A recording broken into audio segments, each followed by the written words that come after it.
Olha só, pessoal, muito bem-vindos a mais um Olho Clínico com o Dr. Fernando Gomes. Nós vamos falar sobre um assunto muito importante e polêmico: como tratar o Alzheimer e outras demências sem remédio, sem medicação. É possível? Para falar mais sobre isso, eu recebo Camila Secchi, que é neuropsicóloga, especialista no assunto. Obrigada, doutor Fernando. Vamos lá conversar então sobre esse tema que é super importante mesmo e faz parte realmente da rotina de várias pessoas hoje, uma vez que a nossa população vem envelhecendo e é uma doença que faz parte do processo de envelhecimento, né? Camila, a gente sabe que o tempo passa, a expectativa de vida aumenta, mas não tem jeito, né? Algumas doenças e algumas situações, como por exemplo os quadros de comprometimento cognitivo, demência mesmo, sabe? A famosa esclerose do passado, se fazem presente. O Alzheimer é responsável por mais de 50% dos casos e isso preocupa muitas pessoas, tanto no sentido de realizar o diagnóstico precoce, como o tratamento. Quem vai diagnosticar? O clínico geral? O médico geriatra? O neurologista, o psiquiatra, como é que vai ser o tratamento? É com adesivo que libera neurotransmissor? É com remédio? É com estimulação eletromagnética? Como é que funciona isso tudo? O que todo mundo precisa saber, e esse é o tema da nossa conversa, é que é possível diagnosticar e tratar o Alzheimer sem remédio. É lógico que a medicação faz parte, acaba sendo o tratamento coadjuvante do que a gente vai falar, mas que é muito importante que todo mundo saiba. Então, assim, é possível sim realizar esse tratamento. Eu pergunto para a neuropsicóloga Camila como é o tratamento do paciente com Alzheimer. Não estou falando de remédio, sem o remédio, com a neuropsicologia. Sim, além do tratamento medicamentoso, nós temos um trabalho que é a reabilitação neuropsicológica, que é um trabalho realizado pelo profissional especialista em neuropsicologia. A reabilitação, ela vai estimular as funções do cérebro.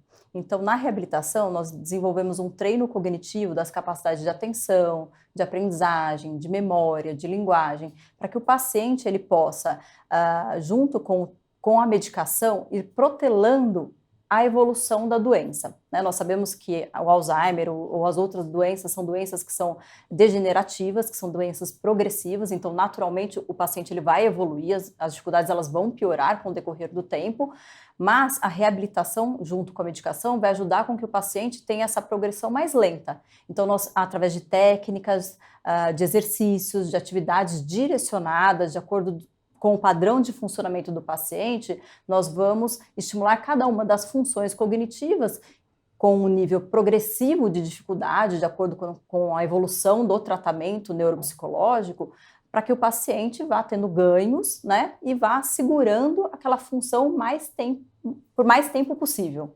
Camila, quais são os sinais que a gente pode divulgar aqui para as pessoas que elas têm que ficar atentas do tipo, alto lá, alguma coisa esquisita está acontecendo, isso pode ser Alzheimer. Mas também não só Alzheimer, né?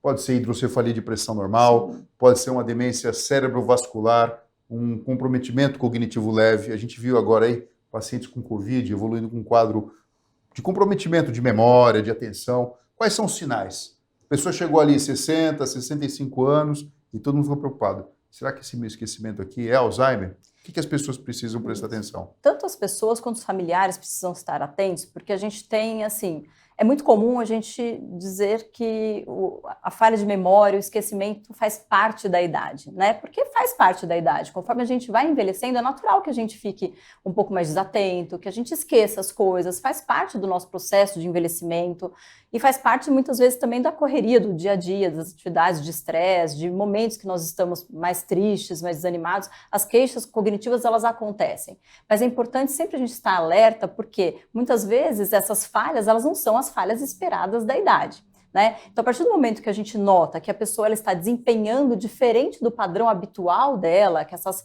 falhas elas começam a ser mais frequentes, elas acontecem com mais frequência, com mais intensidade, começa a comprometer, impactar nas atividades do dia a dia, seja numa atividade profissional, seja numa atividade diária mesmo, na execução das atividades dentro de casa mesmo da pessoa, enfim, é importante que a capacidade cognitiva seja investigada. Então é importante procurar um médico para fazer uma boa avaliação neurológica e, a partir de então, uma avaliação neuropsicológica, para que a gente possa, de fato, entender se essas se essas falhas de atenção, de memória, elas são as da idade mesmo ou se estão além das esperadas para a idade. E aí nós vamos fazer testes, de fato, cognitivos para investigar essas capacidades e aí entender se realmente existem dificuldades. Bom, então assim, bem prático. A pessoa percebeu que as coisas não estão mais normais. Ela está tendo prejuízo no seu dia a dia. Ela não se relaciona da mesma forma. A performance intelectual dela reduziu. Perfeito. Procurou um médico, foi feita ali uma hipótese diagnóstica, vai fazer tomografia, vai fazer ressonância, vai colher líquor, enfim. Mas vai ter um momento que vai ser indicado a passagem com um neuropsicólogo. Se você nunca ouviu falar esse nome, anota e presta atenção. Neuropsicologia, uma subespecialidade da psicologia. A mesma especialidade que pode fazer um teste e te dar o QI, o coeficiente de inteligência, que ajuda a ver uma criança que tenha, por exemplo, o transtorno do espectro autista, transtorno do déficit de atenção e hiperatividade, ansiedade, depressão, outras coisas, mas essa especialidade pode sim detectar uma evolução para um quadro de comprometimento cognitivo. Então tudo começa, Camila, com uma avaliação. É isso, o paciente vai sentar na frente do neuropsicólogo e acontece uma avaliação. Uma avaliação neuropsicológica, que a gente vai aplicar testes no paciente para investigar todas as funções do cérebro. São testes como se fosse uma prova. Exatamente. São testes que são diferentes testes. Para cada função tem um tipo de teste. Então nós vamos falar números para o paciente repetir, nós vamos falar histórias para o paciente memorizar e depois falar para a gente. Então cada função tem um teste específico. São testes padronizados, normatizados, onde nós vamos, depois de aplicá-los no paciente, corrigir, interpretar, comparar com pessoas de mesma idade, mesma escolaridade, para entender se está normal ou não. Ou seja, para ficar claro para todo mundo aqui, não é achismo, é ciência. Exatamente. A pessoa vai fazer um teste e ter uma nota. Sim. Podemos falar assim, né? Sim, e essa nota você tem um valor do que é o esperado. Do que é o esperado para a idade e para a escolaridade daquela pessoa. As pessoas que têm essa faixa etária, essa escolaridade, é esperado que dentro de uma faixa ali de normalidade tenha essa pontuação. Se está muito abaixo, alto lá. Isso. Pode caracterizar, por exemplo, uma alteração de linguagem, uma alteração de memória, uma alteração de atenção e assim sucessivamente. Aí você faz essa primeira avaliação, é como se você tivesse uma fotografia da capacidade mental da pessoa. Isso. Exatamente. Da mesma forma que a ressonância vai lá e faz uma foto do cérebro, a avaliação neuropsicológica vai avaliar o funcionamento. Então, a gente vai ter um mapa da função do paciente. E aí a gente vai saber o que está normal e o que não está normal. A partir do momento que a gente tem esse perfil de funcionamento do paciente com os déficits que a gente apresenta, a gente vai levantar hipóteses em relação ao que aquilo diz pra gente. Então, se tem um perfil compatível com a normalidade, se tem um perfil que é semelhante com um transtorno neurocognitivo leve, ou se o paciente pode ter um perfil sugestivo de uma doença de Alzheimer, por exemplo. Eu gosto de chamar atenção. E aí isso vai voltar para o médico, né? Uma coisa, claro, Camila, o diagnóstico é médico. Sim, uma coisa bem interessante que mostra a importância do profissional.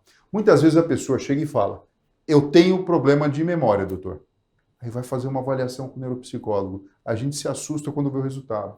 A memória até que não está tão ruim assim, não. O grande problema da pessoa é o processo atencional.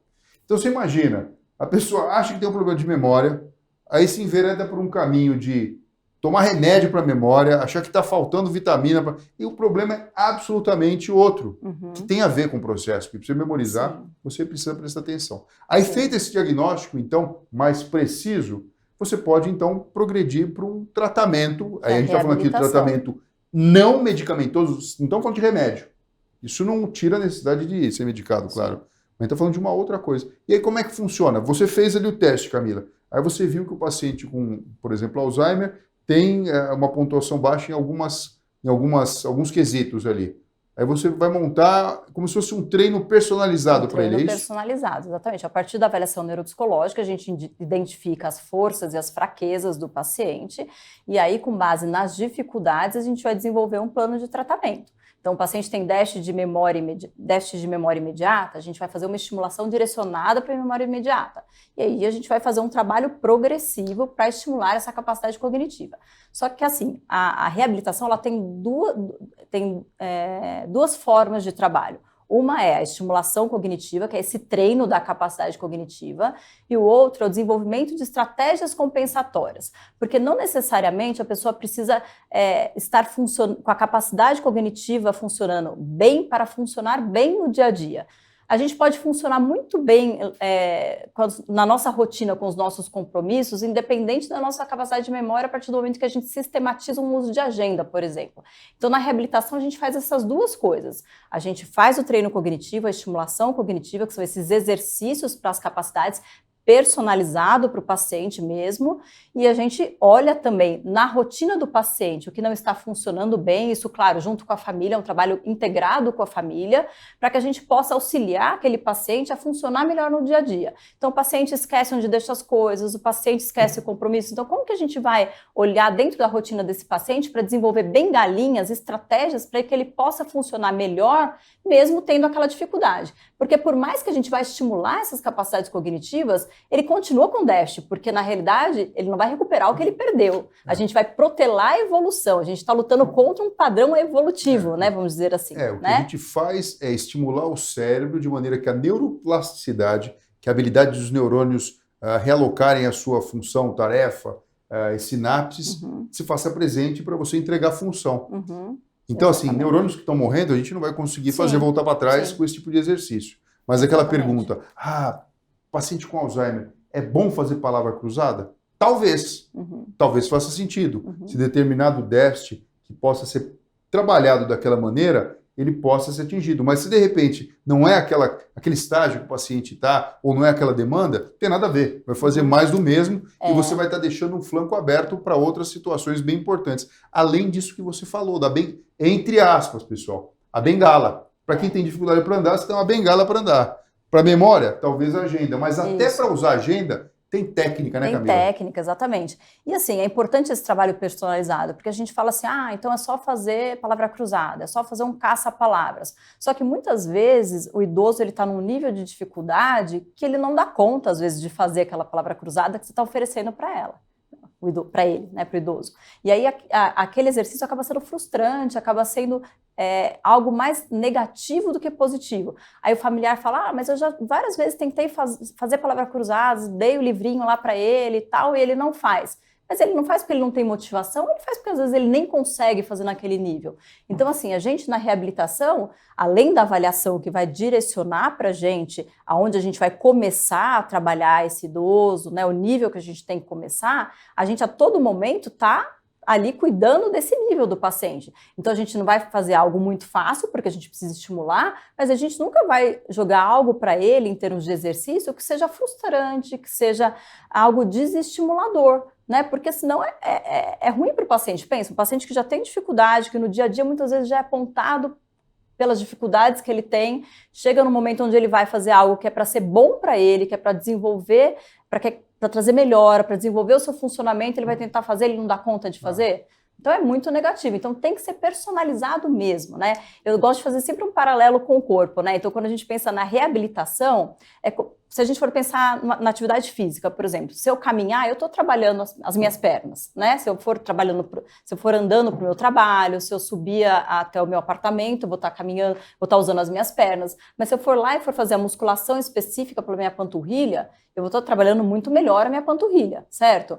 E aí a reabilitação é isso, né? Eu não estou trabalhando como um todo, fazendo palavras cruzadas, eu estou trabalhando a atenção, estou trabalhando a memória, estou trabalhando um monte de coisa, mas tudo muito perdido. Quando eu vou fazer a reabilitação, eu vou lá trabalhar a minha panturrilha, entende? Então é isso que faz a diferença nesse desenvolvimento do paciente, nesse protelar a evolução da doença, né? Agora, Camila, falando sobre esse tratamento sem remédio, não medicamentoso para o Alzheimer, ele é dose única ou ele é um tratamento contínuo, como os remédios o são? Eu quero dizer, uma vez só faz uma psicoterapia breve e acabou, resolveu a vida, ou é uma coisa que você vai acompanhar o paciente durante toda a sua existência? Então,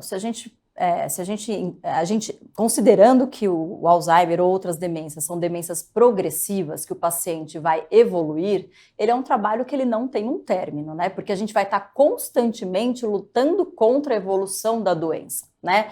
O que acontece é que muitas vezes, às vezes aquele idoso ele está disfuncional na rotina dele, e a gente, além da estimulação cognitiva, vai trabalhando adaptações na rotina, que são essas bengalinhas que a gente estava falando, essa questão da funcionalidade. A gente vai desenvolvendo estratégias, vai organizando a rotina, vai dando recursos para ele funcionar melhor. E chega um momento que o idoso está muito mais adaptado, funcionando melhor, mesmo com as dificuldades que ele tem, e ele já tem, às vezes, recursos para fazer exercícios mais direcionados, e isso pode ser espaçado, às vezes vai chegando um nível de dificuldade que também fica difícil do idoso vir ao consultório, ter um cuidador que vai realizando essas tarefas cognitivas.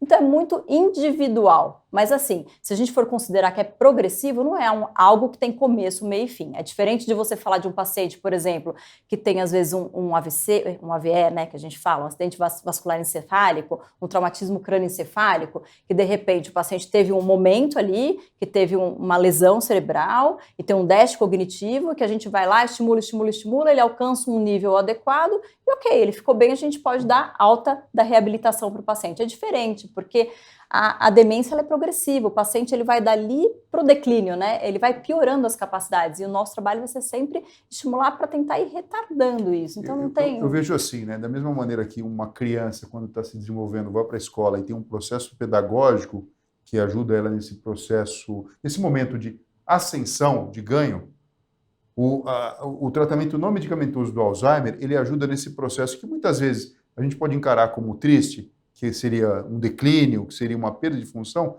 mas de uma maneira gentil e inteligente para que a função, na verdade, da pessoa seja preservada o máximo possível. Então, a memória, do ponto de vista objetivo, pode até piorar, mas a gente consegue, através de estratégias, abrandar a manifestação clínica disso. Sim. E a vantagem disso é qualidade de vida para a pessoa, para os familiares, né, junto com o trabalho integrado do cuidador, que muitas vezes ele fica cansado, ele pode sofrer burnout. Exatamente. E eu falo para você, não é só por cansaço, é porque a pessoa também fica perdida, fala, eu quero ajudar mais, mas eu não consigo. E aí entra a neuropsicologia. Exatamente. Camila, antes de agradecer você e falar muito obrigado por trazer essa informação, essa realidade, né, que é o tratamento não medicamentoso para demência e para o Alzheimer, eu gostaria de te pedir algumas dicas para compartilhar com todo mundo que está assistindo a gente do que fazer ainda na mocidade para evitar ter um problema de demência muito grave lá na frente, em termos de habilidades e comportamentos mentais. Então, nós já sabemos hoje que é um conjunto, né? Então, um estilo de vida saudável associado ao estímulo cognitivo é o que pode nos proteger de uma certa forma aí nos ajudar a ter uma evolução melhor aí no envelhecimento, né? Então, além da atividade física, de uma alimentação saudável, quanto mais a gente usar o cérebro, nossa capacidade cognitiva, melhor. Então, estudar, ler, aprender coisas novas. Então, sempre estar fazendo um curso novo, aprender novos idiomas, fazer coisas diferentes do que a gente faz habitualmente, né? Aquela questão de você escovar os dentes com a mão que você não está habituado, pentear o cabelo com a mão que você não está habituado. E, enfim, desafios, trazer desafios para o cérebro, acho que é isso, é trazer desafios para o cérebro no dia a dia, tentar fazer coisas diferentes do que a gente habitualmente faz, né? E sempre buscar exercitar o cérebro mesmo, né? Com atividades, pensando no idoso, por exemplo, a gente vai trazer essas coisas mais gerais a partir do momento que a pessoa não tem um diagnóstico, né? Então a gente vai falar para a pessoa ler, para fazer palavra cruzada, para fazer caça-palavras, que são recursos do dia a dia, né? Mas para as pessoas mais jovens, eu acho que a gente tem que pensar de um modo geral na vida como um todo. Então, o idioma, estudar, fazer cursos, ler bastante e trazer desafios cognitivos para o dia a dia. De um modo geral, acho que seria isso, né? Camila, muito obrigado, viu, por compartilhar tudo isso com a gente. Eu deixo aqui o convite para vocês também seguirem a gente na página Escola de Neuropsicologia. Isso. Se você é psicólogo da área da saúde mental e quer aprender um pouco mais, junte-se ao nosso grupo, que com certeza você vai incrementar o seu trabalho como profissional e vai ajudar muitas pessoas. Camila, muito obrigado. Eu que agradeço. Obrigada. É isso aí. Pessoal, até a próxima.